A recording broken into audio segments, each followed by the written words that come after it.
ஏசாயா 45 அதிகாரம். கர்த்தராகிய நான் அபிஷேகம் பண்ணின கோரேசுக்கு முன்பாக ஜாதிகளை கீழ்ப்படுத்தி ராஜாக்களின் இடைக்கட்டுகளை அவிழ்க்கும்படிக்கும் அவனுக்கு முன்பாக வாசல்கள் பூட்டப்படாதிருக்க கதவுகளை திறந்து வைக்கும்படிக்கும் அவனை பார்த்து அவன் வலது கையை பிடித்து கொண்டு அவனுக்கு சொல்லுகிறதாவது: நான் உனக்கு முன்னே போய் கோணலானவைகளை செவையாக்குவேன்.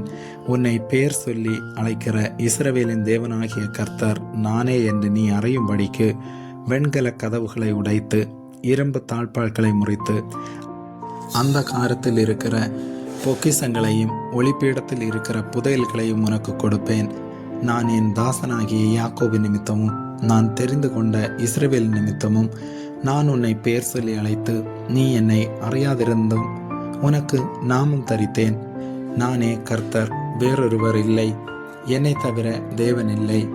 என்னை தவிர ஒருவரும் இல்லை என்று சூரியன் உதிக்கிற திசையிலும் அது அஸ்தமிக்கிற திசையிலும் அறியப்படும்படிக்கு நீ என்னை அறியாதிருந்தும் நான் உனக்கு இடைக்கட்டு கட்டினேன். நானே கர்த்தர், வேறொருவர் இல்லை.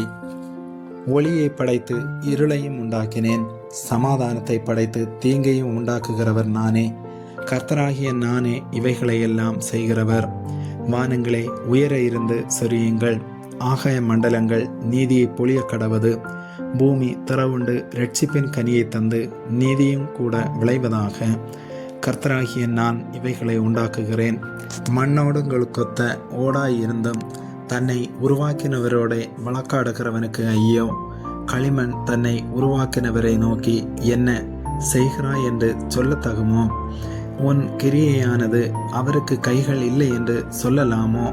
தகப்பனை நோக்கி ஏன் ஜனிப்பித்தாய் என்றும் தாயை நோக்கி ஏன் பெற்றாய் என்றும் சொல்லுகிறவனுக்கு ஐயோ!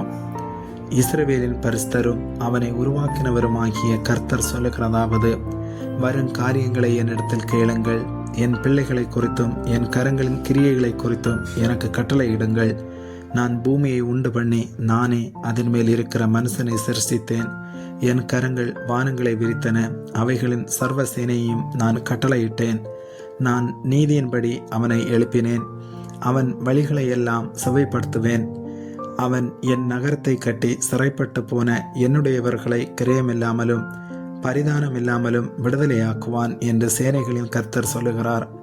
எகிப்தின் சம்பாத்தியமும் எத்தியோப்பியாவின் வர்த்தக லாபமும் நெடிய ஆட்களாகிய சபையரின் வர்த்தக லாபமும் உன்னிடத்திற்கு தாண்டி வந்து உன்னுடையதாகும்.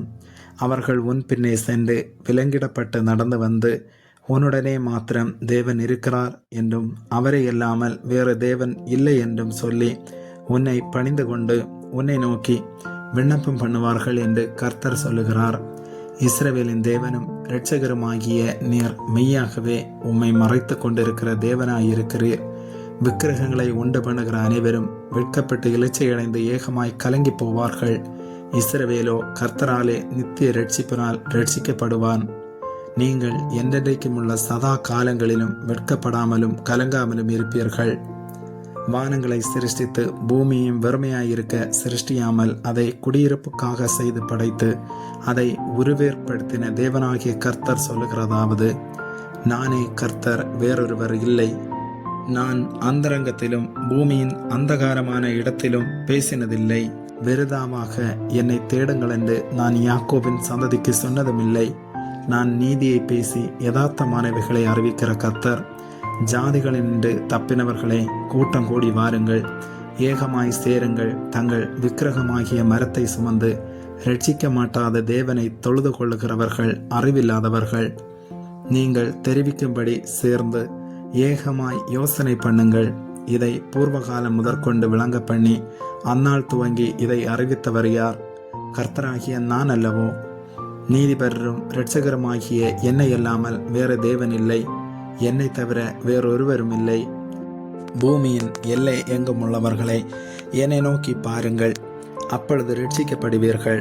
நானே தேவன், வேறொருவரும் இல்லை. முழங்கால் யாவும் எனக்கு முன்பாக முடங்கும். நாவு யாவும் என்னை முன்னிட்டு ஆணையிடும் என்று நான் என்னை கொண்டே ஆணையிட்டிருக்கிறேன். இந்த நீதியான வார்த்தை என் வாயிலிருந்து புறப்பட்டது. இது மாறுவது இல்லை என்கிறார். கர்த்தரிடத்தில் மாத்திரம் நீதியும் வல்லமையும் உண்டென்று அவனவன் சொல்லி அவரிடத்தில் வந்து சேருவான். அவருக்கு விரோதமாய் எரிச்சல் கொண்டிருக்கிற யாவரும் வெட்கப்படுவார்கள். இஸ்ரவேலின் சந்ததியாகிய யாவரும் கர்த்தருக்குள் நீதிமான்களாக்கப்பட்டு மேன்மை பாராட்டுவார்கள். ஆமேன்.